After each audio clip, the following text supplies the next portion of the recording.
तो नमस्कार दोस्तों, मेरा नाम है अभिचल और स्वागत है आप सभी का हमारे यूट्यूब चैनल एप्लिकस द एजुकेशन वर्ल्ड पे। तो हम डिस्कस कर रहे थे फर्स्ट चैप्टर 12th फिजिक्स को। हमने कहा था एक जनरलाइज्ड था, हम रिवीजन कर लेंगे इस पूरे पार्ट का। तो थोड़े से क्वेश्चंस हम डिस्कस कर लेते हैं, थोड़े से लास्ट के क्वेश्चंस बचे हुए हैं। गॉस के प्रमेय और वैद्युत फ्लक्स से संबंधित जो क्वेश्चंस हैं उन्हें फटाफट से हम पढ़ लेते हैं, ठीक है। तो वैद्युत फ्लक्स और वैद्युत क्षेत्र में संबंध लिखो। बहुत सरल सी बात है। वैद्युत फ्लक्स फाई होता है और वैद्युत क्षेत्र ए होता है, वैद्युत क्षेत्र सॉरी ई होता है। तो फार्मूला है वैद्युत फ्लक्स का, वही इनके बीच में संबंध है। तो वैद्युत फ्लक्स फाई ई और क्षेत्रफल है डी ए तथा वैद्युत क्षेत्र की तीव्रता ई है, तो संबंध निम्न है, phi is equal to E into A. Clear है बिल्कुल, कोई खास बात। गॉसियन पृष्ठ का क्या उपयोग है? गॉसियन पृष्ठ हमने आपको बताया था, उसका उपयोग बताइए। इसका उपयोग आवेश निकायों तथा, देखिए साइंस जितनी भी होती है ना, कुछ कहीं ना कहीं इसका प्रैक्टिकल यूज होता है। हम लोग साइंस को थ्योरेटिकल पढ़ तो लेते हैं, लेकिन कहीं ना कहीं इसका यूज होता है। तो इसका कहाँ यूज है, इसको पढ़ने में बड़े मजे आते हैं वैसे, लेकिन हम लोग पढ़ नहीं पाते, आज प्रैक्टिकल नहीं है हमारे पास साइंस की। थ्योरी में इतना बिजी रहते हैं ना हम लोग। तो इसका उपयोग आवेश निकायों व आवेशित पिंडों के कारण वैद्युत क्षेत्र की तीव्रता ज्ञात करने में होता है तथा कूलाम का नियम जहां लगा कूलाम का नियम लगाना कठिन होता है। आवेश निकायों तथा आवेशित पिंडों के कारण वैद्युत क्षेत्र की तीव्रता निकालने के लिए इसका होता है प्रयोग, ठीक। कोई आवेश है या आवेशित पिंडों के कारण कोई आवेश है या आवेश का समुदाय है, ठीक है, कोई आवेश है, इसके कारण कितनी वैद्युत क्षेत्र बना हुआ होगा। इस वैद्युत क्षेत्र को तीव्रता को निकालने के लिए, ई को निकालने के लिए हम इसको प्रयोग करते हैं, इसके गॉस के नियम को। लेकिन ये तो काम हम कूलम के नियम से भी कर रहे थे, तो इसकी जरूरत क्यों पड़ रही है हमें? क्योंकि हर जगह कूलम का नियम नहीं लग सकता, कुछ जगह कूलम का नियम कठिन पड़ जाता है लगाना, तो उन जगह पे हम गॉसियन पृष्ठ का उपयोग करते हैं, सॉरी गॉसियन पृष्ठ, हाँ गॉसियन पृष्ठ का, गॉसियन प्रमेय का हम उपयोग करते हैं। तो किसी गोलीय पृष्ठ के भीतर क्यू कूलम आवेश रखा है, ठीक, तब संपूर्ण पृष्ठ से निकलने वाला वैद्युत फ्लक्स कितना होगा? किसी गोलीय पृष्ठ के भीतर प्लस क्यू कूलम आवेश रखा हुआ है, तब संपूर्ण पृष्ठ से निकलने वाला वैद्युत फ्लक्स कितना होगा? ये भी बहुत अच्छा सा क्वेश्चन है। वैद्युत फ्लक्स होता है phi E equal to Q upon epsilon zero. Epsilon zero तो निश्चित ही रहेगा क्योंकि वो परावैद्युतशीलता है। लेकिन आवेश का आपको दिया, आवेश कितना है, क्यू दिया है ना, तो क्यू की जगह पे क्यू रख देंगे आप और फ्लक्स आप सीधे से निकाल लेंगे, phi is equal to Q upon epsilon zero, ठीक है। तो आवेशित खोखले गोलाकार चालक के भीतर वैद्युत क्षेत्र की तीव्रता कितनी होगी? खोखला है, गोलाकार चालक है, तो उसके अंदर शून्य हो जाएगी। अब ये आप लोग हमें बताएंगे कि क्यों शून्य हो जाएगी। इसकी शून्य इसलिए हो जाएगी, आप लोग बताइए। चाहे आप कमेंट में लिखिए, नहीं बताएंगे तो हम आपको रिप्लाई करेंगे, आपको तुरंत बताएंगे क्यों होगी। क्योंकि आपने अगर लेसन ठीक से पढ़ा है ना, तो आपको अब पता होगा कि क्यों हो जाएगी इसमें। तो समतल धातु की दो प्लेटों के बीच द्रव्यमान m तथा आवेश q वाली द्रव की बूंदों को गिरने से रोकने हेतु वैद्युत क्षेत्र की तीव्रता आवश्यक है। समतल धातु की दो प्लेटों के बीच द्रव्यमान m तथा Q वाली द्रव की बूंदों की गिरने से रोकने के हेतु वैद्युत क्षेत्र की तीव्रता। देखिए वैद्युत क्षेत्र जो M is equal to M G, ये आपने फार्मूला आराम से पढ़ा होगा। बल M जो होता है द्रव्यमान होता है, G जो होता है वो G लाइन होता है नहीं गुरुत्व वाला, तो F is equal to M G हो जाएगा। F is equal to E Q है, ये कहाँ से आया, ये आपको बताना है। E है वैद्युत क्षेत्र की तीव्रता, Q है coulomb, F is equal to E Q हो गया, तो E Q is equal to M G हो गया, तो E is equal to M G upon Q हो जाएगा। तो कितनी वैद्युत क्षेत्र की तीव्रता चाहिए हमें? एम जी अपॉन क्यू वैद्युत क्षेत्र की तीव्रता चाहिए उस बूंद को गिरने से रोकने के लिए। बूंद वहीं पे रुकी रहेगी, ये बूंद पे दोनों तरफ से बल काम करेगा ना, दोनों तरफ से बल काम करेगा तो बूंद वहीं पे रुकी रहेगी। तो ये इसका कॉन्सेप्ट था। एक इंटरेस्टिंग क्वेश्चन है बड़ा अच्छा सा, कि आप एक कार में जा रहे हैं, ठीक, आप कार में घूमने जाते होंगे, आप एक कार में जा रहे हैं, यदि बिजली गिरने वाली हो तो आप अपने को सुरक्षित रखने के लिए क्या करेंगे? बताइए। आंसर दिया हुआ है, आप पढ़ ही रहे होंगे। तो बिजली गिर रही है, आप क्या करेंगे? आप कार की खिड़कियां बंद कर लेंगे। क्यों बंद कर लेंगे कार की खिड़कियां? क्योंकि जब बिजली गिरती है ना, तो बिजली वो चार्ज होता है, एक्चुअली इलेक्ट्रिक चार्ज होता है, तो वो आपकी कार के अंदर ना आ जाए, आप बाहरी चार्ज को रोक देंगे, बाहर जी उस आवेश को बाहर ही रोक देंगे, जिससे कि वो आवेश अंदर ना आ पाए और आवेश गाड़ी के या कार के बाहरी पृष्ठ पर ही रहे। इसलिए आप कार की खिड़कियां बंद कर लेंगे, ठीक। ये बहुत अच्छा सा प्रैक्टिकल क्वेश्चन है, मुझे अच्छा क्वेश्चन लगा। तो ये हमारा पहला चैप्टर आज कंप्लीट हो गया है, ठीक है। और हम इसमें से एक बार देख लें क्या क्या पढ़ा है क्या। तो ए हमने निकाले अपना शॉर्ट नोट्स। शॉर्ट नोट्स में फटाफट से देखें हमने इस चैप्टर में क्या क्या पढ़ा। हमने वैद्युत आवेश पढ़ा था, धन तथा ऋण आवेश आपको दिख रहा होगा, धन तथा ऋण आवेश पढ़ा था हमने।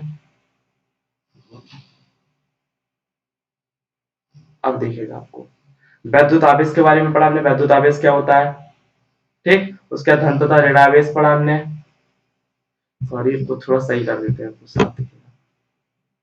धन तथा ऋण आवेश पढ़ा, उसके बाद कूलाम का नियम हमने पढ़ लिया था।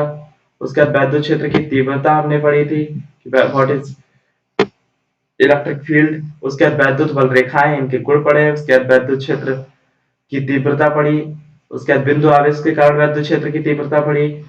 फिर जैसे बिंदु आवेश के कारण वैद्युत क्षेत्र की तीव्रता होती है, वैसे एक समान रूप से आवेशित कोई बलय होता है, जैसे बलय किनारे पे बना हुआ है, इसके कारण भी वैद्युत क्षेत्र की तीव्रता निकाली जाती है।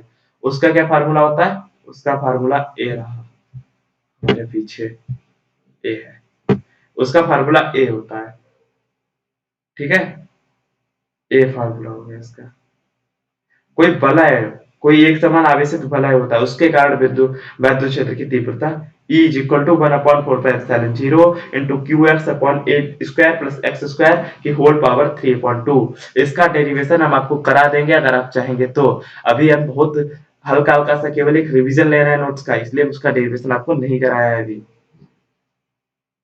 देखिए उसके बाद है वैद्युत द्विध्रुव।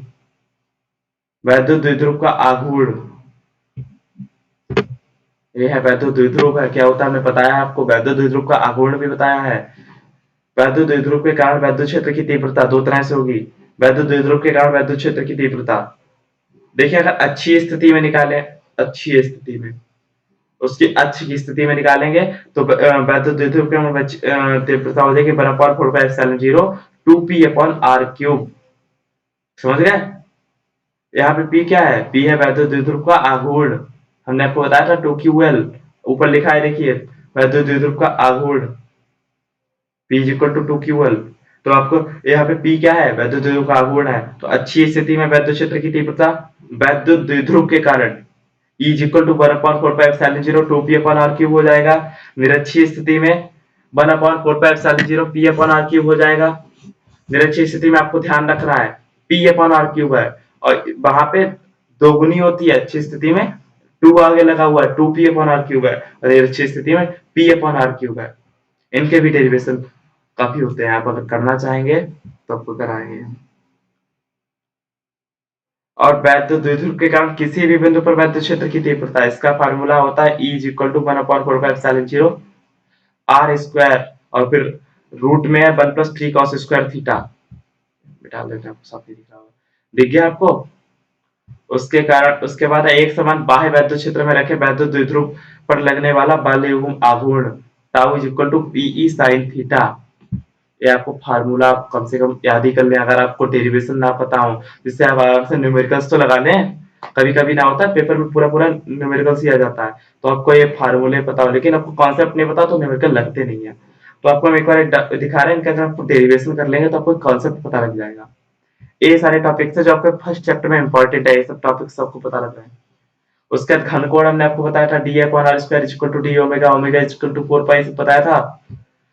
उसके बाद वैद्युत फ्लक्स हो जाएगा phi = E × dA, इनका समाकलन में, या फिर d phi = E × dA, ठीक है।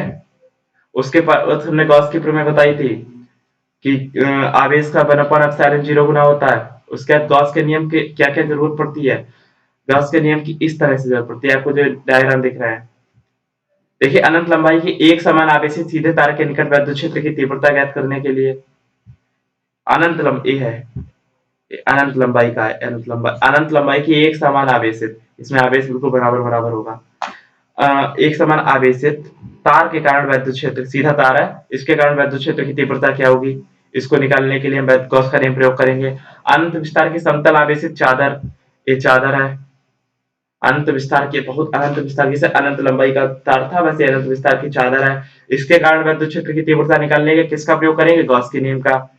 आवेशित चालक के ठीक बाहर वैद्युत क्षेत्र की तीव्रता, ये आवेशित चालक है, ये इसके ठीक बाहर यहाँ पे वैद्युत क्षेत्र की तीव्रता क्या होगी इसको निकालने के लिए। समान पृष्ठ घनत्व की धन तथा ऋण आवेशित समांतर चालक प्लेटों के बीच तथा बाहर, ये देखिए समान आवेशित है लेकिन विपरीत आवेशित है लेकिन समान रूप से समान पृष्ठ घनत्व की है। एक धन आवेशित है तथा ऋण आवेशित है इन प्लेटों के बीच में और इन प्लेटों के बाहर दोनों जगह पर वैद्युत क्षेत्र की तीव्रता निकाल सकते हैं गॉस के नियम को उपयोग में लाके।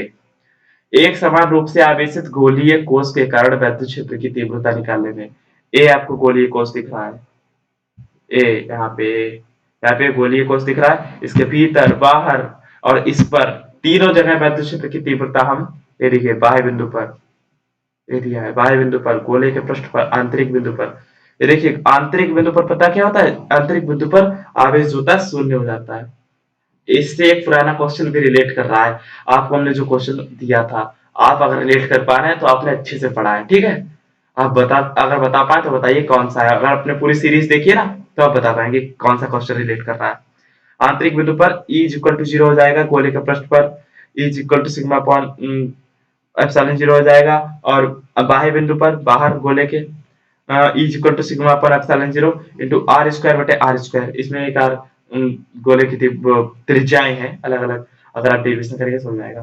तो गॉस के नियम के 5 अनुप्रयोग होते हैं, ये 5 अनुप्रयोग हम पढ़ रहे हैं, ठीक है। तो ये 5 अनुप्रयोग के डेरिवेशन आप बताएंगे तो आगे कराएंगे हम।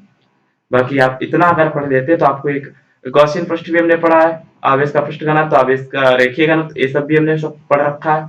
तो हमारा पहला चैप्टर आज क्लियर होता है।